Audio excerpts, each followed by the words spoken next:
Zone Rogues Gallery, and welcome to another Shadowverse Evolve video here on Red Zone Rogue.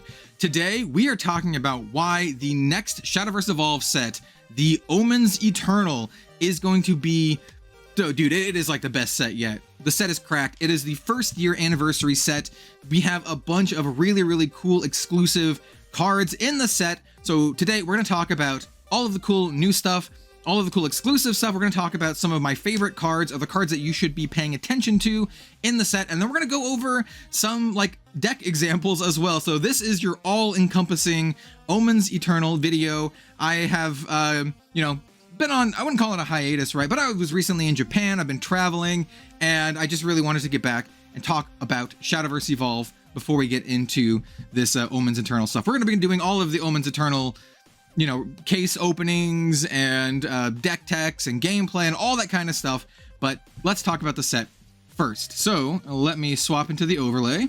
And as you can see here, we might be giving a little hint at what my favorite card of the set is, but let's talk about the set. So Omens Eternal comes out June 21st, very soon. And the first print run of this set comes with some awesome anniversary stuff. Now, we've already gone over this stuff before here on the channel, right? But there are God packs that will have all of these cards in the pack, including the special alternate art versions of the fairy token. And I've already seen people offering like $200 for just the fairy tokens. So like, there's some real value to be had in these, not even just with like these sweet, like ultimate rarity cards. You also have the chance to pull serialized cards, which is also insane. And the last tab here is we also have more tokens with these stamps on there. These are going to be box toppers, right? The fairy is going to have this alternate art of the fairy. But the special, like, super expensive fairy is going to have the alternate art. So, like, this is one of the reasons why this set's going to be so much fun to open. You have, like, all this awesome chase on top of all of the other stuff going on. Really cool. The set has been selling so well in pre-sales that they already announced that they're reprinting the set, but the second wave will not have all of this special anniversary edition stuff. So if you can, get yourselves on some of that first print stuff, because you want this cool, like, all this cool stuff. Like, look at this. Look at my girl Octress here, and Gelmia, and Gilnalise, and Valnarek. There's so much cool stuff here. So let's get into the set and start talking about what you should keep an eye out for. So here we have the entire card list here. We're not going to go over every single card, but we're going to talk about some that I think you should keep an eye on, like your girl Spinaria here. So Spinaria is formerly a Portalcraft card, but there's no Portalcraft in Shadowverse Evolve. So we have her here in Forestcraft in Shadowverse Evolve. We will also have more portal cards as well. So we have stuff like Lashena, which is now going to be in Rune. We have, where's my other girl? Deus Ex Machina. We have Deus Ex Machina, which is in Haven. Unfortunately, I don't see many decks that run her, but I think this card's really cool. So yes, Portal is now in Shadowverse Evolve, just kind of like, it's in all the crafts, right? So anyway, Spinaria, really good card. You're going to see this card played in the updated versions of your Elephant Storm. She's really good. She just kind of like helps smooth out your draws. She's a 3/5 with Ward, and on Fanfare, you look at the top 4 cards of your deck, and then you pick a Forest Follower and a Forest Spell, put them in your hand. So she's like a draw 2, but like a selective draw 2, which is really sweet. And you put the remaining cards on the bottom, and if you combo 3, you recover 3 play points. Yo, she's really good. Really good at setting up your elephant combo. Other cards in Forest, I mean, there's beautiful cards as usual, right? We have Disciple of Unkilling. I love the art on this card, but the one that you'll see more often is the puppet stuff, specifically like this flower doll, right? I actually really love this kind of art style here, but she's just a simple 2/2 for 2, and on Fanfare you put a puppet into your EX area, and a puppet is just a 1-drop 1/1 with Rush. They don't go away at end of turn in this game. They just stay, which is awesome. In Shadowverse, like digital, they go away at the end of turn. But they're just kind of here now, which is great. And when you evo her, she becomes a 3/3 with Last Words. Select one puppetry follower in your cemetery, including this one, and add it to your hand. So she's got like this kind of like recursion going on. Let's check out what the puppets are real quick, just so you can kind of see. And I think the puppet tokens are like way down here. I think that might be at the end. Yeah, here's the puppet token, right? Just a 1/1 with rush. Yep. We're gonna see some other tokens too, like Ancient Artifact, like I said, portal stuff, and the Mystic Artifact, Fanfare draw card. That's a pretty sweet one. We're also gonna see these very shortly because these are gonna be played in the Rune deck. The two destruction in white, destruction in black. All right, so that is Forestcraft. Let's get into my favorite craft. We have Sword, and we have my girl Octress here, and the Sword has an entirely new strategy. It's the, Usurpation, or I like to call it the Thief deck, right? And Mr. Red Zone Rogue loves the Thief deck. I think Octress is awesome. She steals your opponent's stuff. She's a thief, and she looks amazing while doing it, right? So she's a 2-drop 2/2. She can Evo for 2 or Evo for 0, but only if there's at least 10 cards in each opponent's cemetery. I love how she's better in Glory Finder because she says each opponent's cemetery. That's pretty cool. And then on Fanfare, each opponent mills 2, so put the top 2 cards of their deck into the cemetery, and then you can pay 8, which is a lot, but you select a card in an opponent's cemetery and you play it for 0. Yo, let's go. That's pretty sweet. So she's good early game, she's good late game. She's awesome. And then we also have her Evo version. She becomes a 4/4, so that's pretty sick, right? So going from a 2/2 into a 4/4. And on Evo, you select a card in your opponent's cemetery and put it into your EX area, so you steal their stuff. It's so sweet. And then she still has that 8 cost to play something for free from your opponent's cemetery. And then also, if there's at least 10 cards in opponent's cemeteries, any card you play from your EX area costs 2 less. Yo, so she kind of like helps fuel herself. She's great, and the Usurpation Thief deck is really, really solid. You're also going to be playing stuff like the Apostle of Usurpation, 4-drop 3/4. You can Evo him for 1, and then on Fanfare, each opponent mills 2. And then there's at least 10 cards in opponent's cemeteries. You draw a card. Pretty solid. And the Evo version is a 4/5, and on Evolve, you just shoot something for 4 damage. Really, really solid card. You also are going to be running the Disciple of Usurpation here. I also really like this card too. 3-drop 3/2 with Storm. Hell yeah, very aggressive. And then on Strike, each opponent puts the top card of their deck into the cemetery. And if there's at least 10 cards in the opponent's cemeteries, give this follower +2. And the Strike is applied before damage. So this is like coming, it's like 3-drop 5 attack. Pretty good. And then of course we have your himbo here, your Servant of Usurpation. 1-drop 1/2. He's basically 1-drop 1/1 because on Fanfare, each opponent mills 1, and then during your turn, whenever a card is put from an opponent's deck into the cemetery, you give him +1 attack. So if you're playing in if you're playing in Glory Finder, and you have 3 other opponents, well, he'll get +3 attack, which is pretty sick. But just a 1v1 format, he's a 1-drop 2/2, which is really, really good. This is what I like my 1-drop 2/2s. I like them to have good effects. We also have, where are the other? There's like some really good spells here. So there's like the Usurping Spine Blade. There's the Avarisha. These are also cards that are going to be played in this new Sword deck. So yeah, an entirely brand new archetype for Sword, and it is very, very good. Whereas Forest, I'm pretty sure you're just going to be playing like upgraded versions of your Elephant. But some of them have puppets in them, and there's kind of like its own puppet deck. But I've seen like elephant puppets. All right, let's talk about one of my other favorite crafts, which is Rune. And Rune is basically going to be doing Omen of Destruction stuff. You're going to be doing Lashena stuff. There's some other kind of support here and some other really cool cards like Saphira, but what you're really going to be looking at is Lashena. I'll be honest, this set is not really the Rune set. The next set is insane for Rune, right? So Rune players, we're biding our time until the next set, and we can play with Kuan and be insane and be the boogeyman and the bad guy of Shadowverse Evolve for a while. But for now, we can play with our humble Lashena. And so in the Lashena deck, you'll be playing Lashena, of course. You'll be playing stuff like the Monochromatic Destruction. I should probably say what she does. So Lashena, she's a 4-drop 2/4.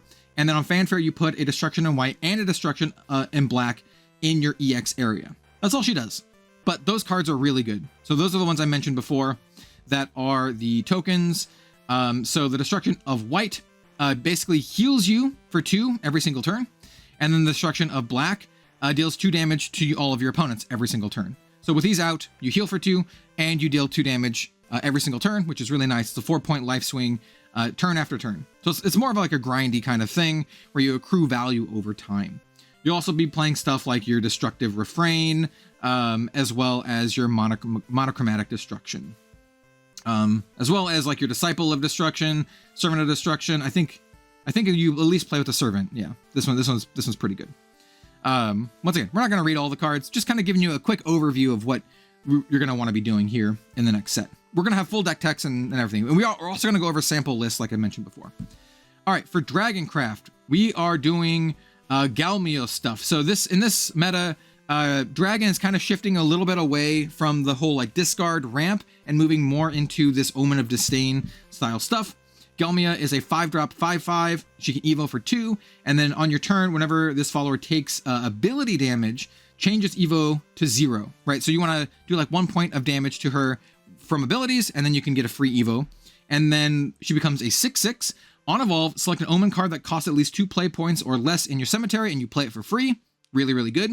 And then during your turn, whenever this follower takes ability damage, select an enemy leader or enemy follower on the field and also deal it 3 damage. So once again, you get like this value over time. You're going to be pairing that with like your Apostles of Disdain, which also, you know, it's a 3-drop 2/4. On your turn, whenever this follower takes ability damage, you give it +1 and Storm, so it's a little bit aggressive, and you can evo her. She becomes a 3/5. On Evolve, you discard a card, so you actually can kind of still use some of those discard mechanics. Look at the top 5 cards of your deck. From among them, you can reveal up to 2 Omen cards and add them to your hand. So it's like a draw 2, which is pretty sweet. Put the remaining cards on the bottom of your deck, and then during your turn, same kind of deal. When she takes ability damage, you give her +1 and Storm. You also have stuff like Disdainful Rending, which is going to be a staple card in this deck. You select a follower on the field and an enemy follower on the field, deal 1 damage to your follower and 3 damage to the second. So this is a great way to trigger stuff like Galmia and your Apostle of Disdain.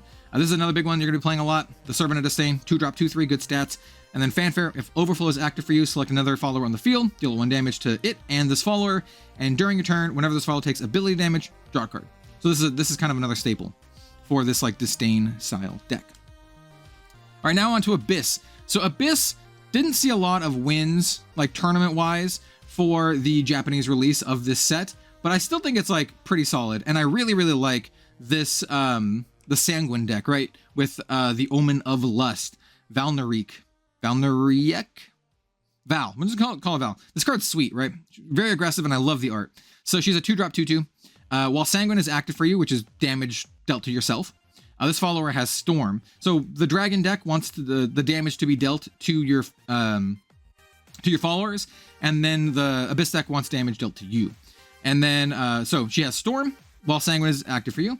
And then on Strike, you deal X damage to each enemy leader, where X equals the number of times your leader has lost defense this turn. And if your defense is 7, she gets +2/+2, which is pretty sweet. So she can hit for a ton of Storm damage, right? Yeah, just really, really aggressive. And you're going to be using cards like the Disciple of Lust here, which is a 1-drop 1/1. Fanfare, deal 1 damage to each leader, so yourself and your opponent. And then on Strike, you deal 1 damage to each leader. Great turn 1 play, and then she helps fuel your stuff like Valnariek. So if you play this on turn 1, and if it's not dealt with, right, on turn 2, you can attack with this, do 1 damage to your opposing leader on the attack, and then 1 damage to each leader on Strike, and then that activates Val's Storm ability and also her like little ping damage ability. Really, really solid. You're gonna be playing stuff like the Wings of Lust as well. And I'm pretty sure not Embracing Wings of Lust. I'm pretty sure the Sanguine deck doesn't run anything that costs more than 2, right? It's very, very lean and mean. All right, next up we have Haven. Now, Haven, we have the Egg Haven, right? And Egg Haven is still kind of king. Egg Haven is very, very good, and it still has very, very good stuff in it. We do get an upgrade to the Egg Haven deck with the Demon's Epitaph. So this is a card that people are going to be running. This is a 2-drop 2/3. You can evo it by discarding a card, which is basically free if you're going to be doing your egg stuff, right? Because you're going to have to discard your hand anyway. And then it becomes a 3/4 with Bane, and last words, deal 2 damage to each enemy leader. So this is a great way to clear up the board and just burn your opponent for an additional 2 points of damage. It's really, really good. Let's see what else. We're gonna talk about this in a minute. We got some nuts neutral cards. I think the Saviors also gets played. So this is a card that you go get your Marwyn, and Marwyn is the Omen that sees the most play for Haven. Well, I should say it's a legendary that sees the most play for Haven. So Marwyn is a really interesting one. So Marwyn is a 4-drop 4/4 that evos for 4, or you can evo it by skipping your next turn, which is risky. It becomes an 8/8. What? And then also it has a ward and aura. What?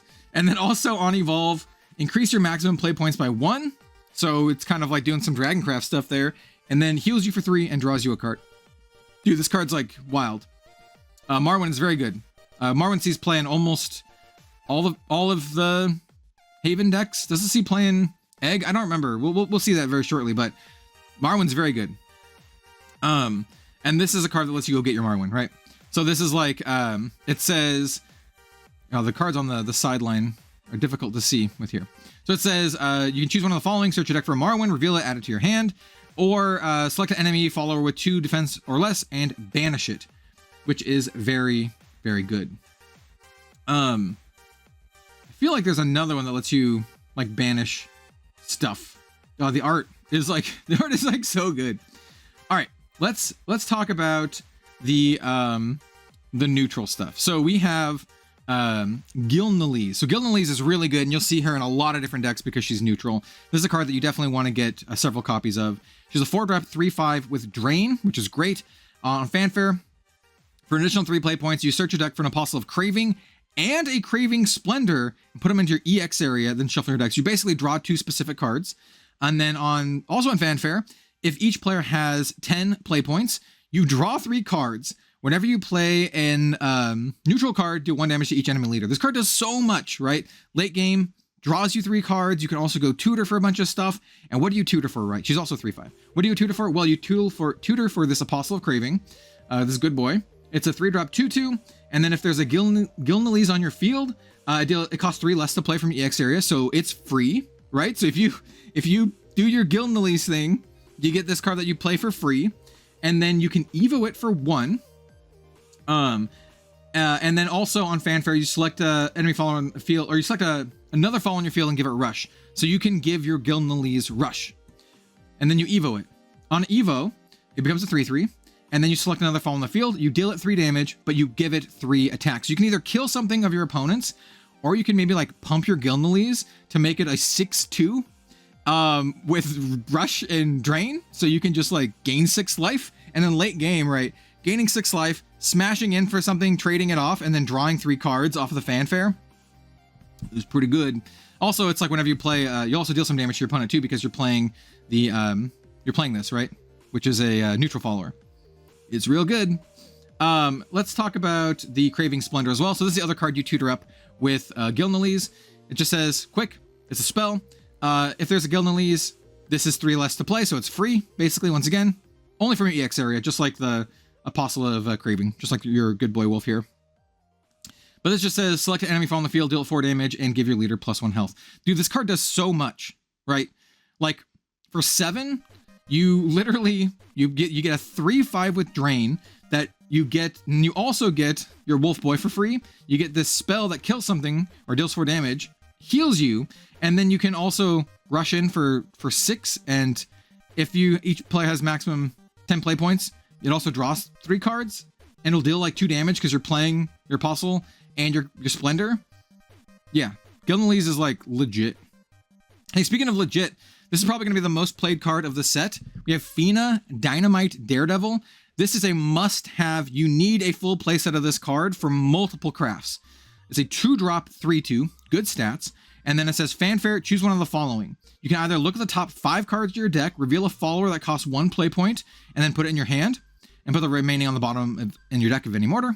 And then, or select any follower that costs 1 play point on the field and destroy it.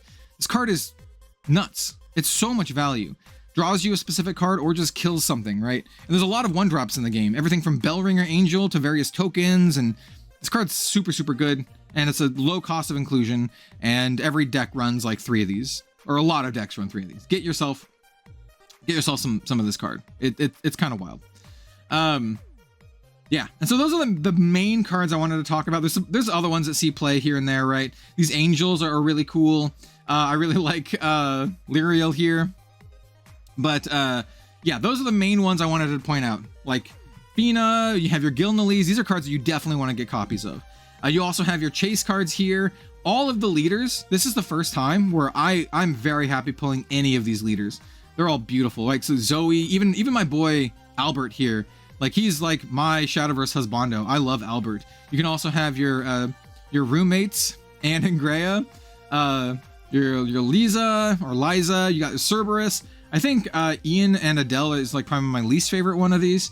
But if I get any one of these, Cerberus, dude, if I get any one of these, I'll be very, very stoked. And I do want to mention before we end here, we also have these as the as like the ultimate rarity alternate arts, which are all gorgeous. Of course, my card of choice is going to be Octress, but I'll be very happy with a Lashena, a Galmia, Gilnalese. These are all like great. For Val, I actually prefer her normal art. I think it looks awesome. Like her normal art here, that looks so cool. I love like all the wings. All right, let's talk about some decks. So like I mentioned, here is an Elephant Storm deck. And as you can see, it does run a copy of Spinaria. It does run, is it Lena? I was gonna say Lisa. I'm pretty sure it's Lena. We're gonna see a lot of Lena here. Why? Oh, it's because I went down too far. Fina, not Lena. Fina. So yeah, we have Fina.